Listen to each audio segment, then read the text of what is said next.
In a recent episode of the Pound for Pound podcast, Henry Cejudo said he believes the UFC will announce Ilia Topuria versus Islam Makhachev very soon. He believes knocking out two legends, Alexander Volkanovski and Max Holloway, should be enough to jump straight into a title shot at lightweight. But if that doesn't happen, Henry says El Matador will have to take the contender route. The UFC reportedly offered him a fight with Arman Tsarukyan, but his team declined. According to Cejudo, that's because Arman is a tough, high-pressure fighter, and instead, they're looking directly at Makhachev. Henry also broke down the matchup, saying that if Islam doesn't secure an early takedown, things could get dangerous for him. He pointed out how Ilia's striking isn't just powerful, it's unpredictable. He constantly switches levels, attacking high and low, making it difficult to time counters or takedowns. Henry believes this is the fight the UFC wants to make. In his eyes, this is the UFC's top priority in the lightweight division right now, with Islam running out of fresh challengers and Topuria being an undefeated champion with superstar potential. The timing makes sense. I think he should fight Islam Makhachev. I really do. I think when you knock out two guys like that, two first ballot Hall of Famers, 100% does he deserve it. But if he doesn't, he's gonna have to go the number one contender route. But also notice too that they offered him Arman Tsarukyan, or they had mentioned Arman Tsarukyan. They denied it. You know what I'm saying? Because Arman's nitty gritty, man. You know what I'm saying? So they wanna take the chances of fighting Islam Makhachev and trying to defeat him.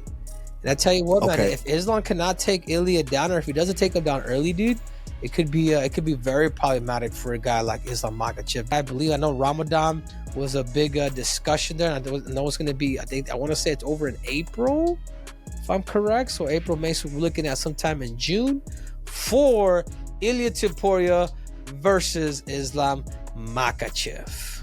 On the Out of Pocket podcast, Dustin Poirier broke down the upcoming fight between Alex Pereira and Magomed Ankalaev, focusing on how Ankalaev's wrestling could impact the fight. Poirier noted that Ankalaev isn't your typical wrestler. He's not just about grinding guys out, he's a skilled kickboxer too, which makes this fight unpredictable. Dustin mentioned how Pereira has been vulnerable to takedowns in the past, and if Ankalaev chooses to take him down, it could create a real challenge for Pereira, but the X factor is Pereira's power. One mistake from Ankalaev and it could be lights out. Even with the potential for a tough matchup, Poirier leaned toward picking Pereira, acknowledging his immense star power and his ability to connect with fans despite the language barrier. Poirier also shared that he's met Pereira in person and said the guy has a different aura and charisma, something unique about him that sets him apart from most other fighters. Ultimately, Dustin believes Alex is on a different level. No matter how this fight plays out, he's already made his mark as a global MMA icon. It's a different kind of wrestler he is. How much do we see Ankalaev on top of guys grinding out? He kickboxes, man. Yeah. He kickboxes with guys. It's a tough, I don't know how he's gonna fight. This is a mystery to me. And I'm a huge Pereira fan. I think it's unpredictable. I'm excited about this matchup because if this guy comes out and wrestles, we've seen Pereira being taken down. We've got to see his get-ups. You know, I know he's good everywhere, but he has God-given power, man. Yeah. One mistake from Ankalaev and the fight's over.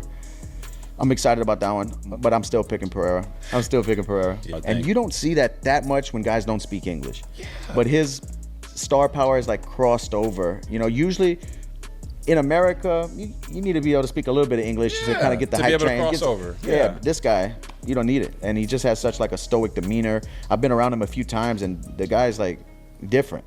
You know, he's different. Yeah. What do you think? Will Pereira's power be too much for Ankalaev? Or will the Dagestani wrestling prove too dominant for the Brazilian? Let us know your thoughts in the comments.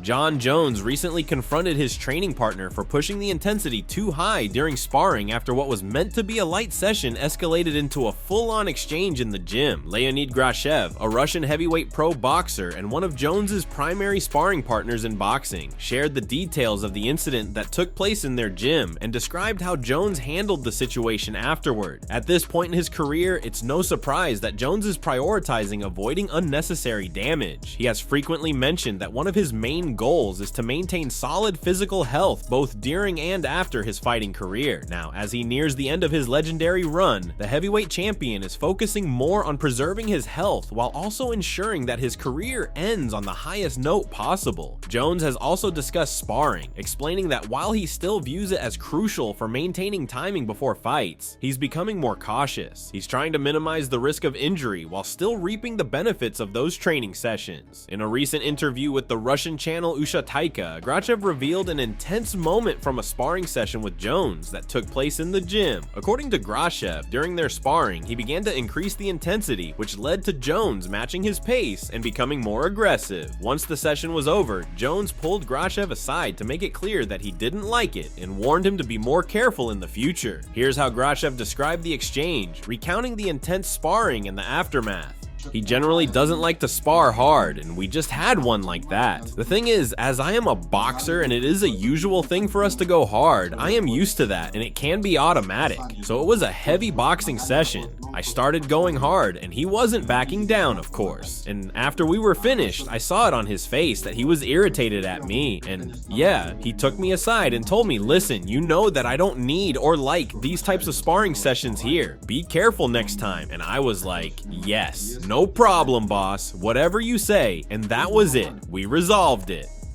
Michael Chandler fires back at Dustin Poirier. In a recent appearance on the Zach Gelb show, Chandler responded to Dustin's harsh comments, where he called him a cheater and a fake, criticizing his controversial in-fight tactics. Chandler made it clear that he doesn't give Poirier's remarks much thought, stating he doesn't lose any sleep over how Dustin feels about him. He added that in fact, he lives rent-free in Poirier's head, implying that it's Poirier, not him, who's affected by the ongoing back and forth. Quote, I don't respond. I don't lose a wink of sleep thinking about Dustin Poirier and how he thinks about me. Unfortunately, I live rent-free in his head, and he does lose sleep over me. I don't think about him. It's no big deal, and we'll keep on moving on. Not everybody is going to like you, and that's just fine by me. Despite their animosity, Poirier surprisingly picked Chandler to beat Paddy Pimblett at UFC 314. Chandler will face Pimblett in the co-main event of UFC 314 in Miami, Florida, which is headlined by Alexander Volkanovski versus Diego Lopez. Before this fight, Poirier versus Pimblett had been a topic of conversation in the MMA world in February. But Poirier dismissed the matchup, opting instead to focus on fighting UFC legends for his retirement bout. Now, with Paddy stepping up against Chandler, Poirier weighed in with a surprising prediction. Despite his animosity toward Chandler, Poirier openly picked him to win, saying, even though he's a bitch, Chandler all day, go heavy on the money. It's clear Poirier might not be a fan of Chandler personally, but he respects his abilities in the cage enough to make the call. That's it from MMA Psycho. Thanks for watching, and don't forget to subscribe for daily MMA news.